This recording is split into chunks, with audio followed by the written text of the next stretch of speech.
오늘 비가 와서 그런지 자리가 많이 비어있네요. 네. 그래도 오늘 이 자리에 올 수 있게 하여 주신 하나님께 감사드립니다. 오는데 조금 무섭더라고요.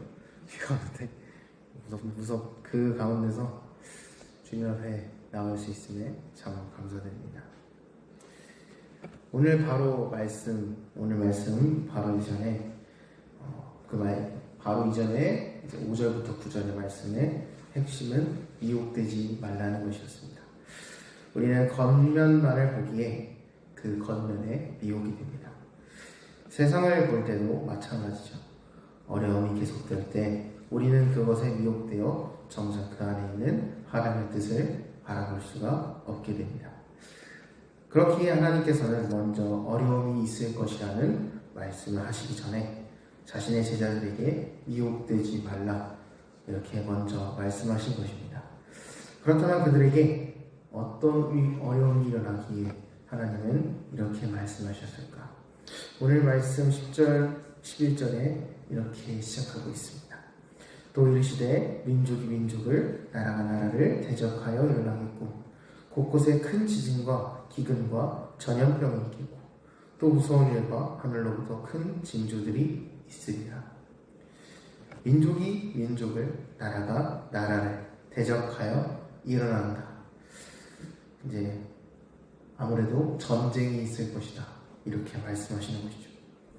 그리고 곳곳에 큰 지진과 기근과 전염병이 일어나고 또 뿐만 아니라 무서운 일, 하늘로부터 큰 징조들 이렇게 일어난다고 말씀하고 계십니다. 우리가 이러한 가운데 있으면 어떨까요? 아니 사람들은 어떻게 말할까요?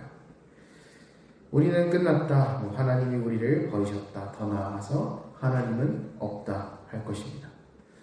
그런데 이런 일들이 일어나기 전에 또 다른 일들이 제자들에게 또한 우리에게 일어날 것이라고 주님께서는 말씀하고 계십니다.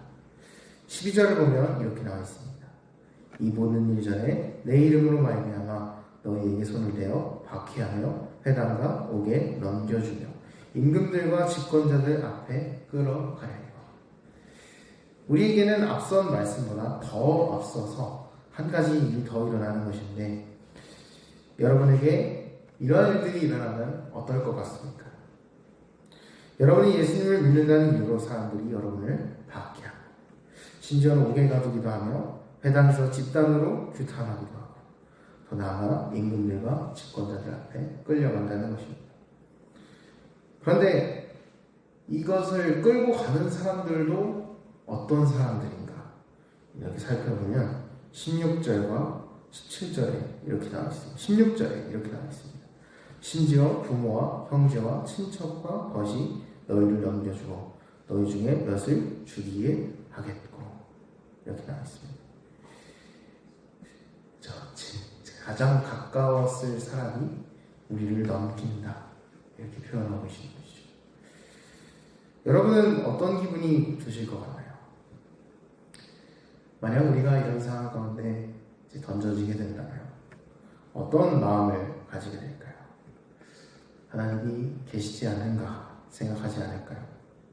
아니면 적어도 하나님을 원망하지 않을까요? 그런데 오히려 주님께서는 13절에 이렇게 말씀하고 계십니다. 이 일이 도리어 너희에게 증거가 되리라. 어떻게 이 일이 증거가 되는 걸까요? 우리가 예수님을 믿는다는 사실로 고난을 당할 텐데 왜 이것이 우리에게 증거일까요?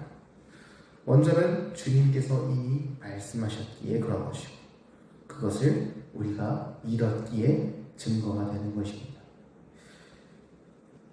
히브리서 11장 1절과 2절을 보면 이렇게 나와 있습니다. 믿음은 바라는 것들의 실상이요 보이지 않는 것들의 증거니 선진들이 이로써 증거를 얻었느니라. 우리의 주님께서는 이미 이것이 끝이 아님을 9절에서 말씀하셨습니다. 많은 소요가 이러한 상황들이 우리 안에 닥쳐올지라도 결코 이것이 그냥 먼저 있는 일이지 그 일이 끝이 아님을 약속하셨습니다. 아브라함에게도 노아에게도 다윗에게도 어려움이 있었고 마치 끝날 것 같은 때도 있었겠으나 그것이 끝이 아님을 믿음의 사람들은 믿었습니다. 하나님께서는 이런 어려움을 헤쳐나갈 힘을 우리에게 주실 것이라 약속하셨습니다. 누가복음 21장 15절에 이렇게 나와 있습니다. 내가 너희의 모든 대적이 능히 대항하거나 변박할 수 없는 구변과 지혜를 너희에게 주리라. 아멘. 그리고 주님께서 우리에게 하나 더 약속하셨습니다. 17절부터 19절에 이렇게 나와 있습니다. 또 너희가 내 이름으로 말미암아 모든 사람에게 미움을 받을 것이다. 너희 머리털 하나도 상하지 아니하리라.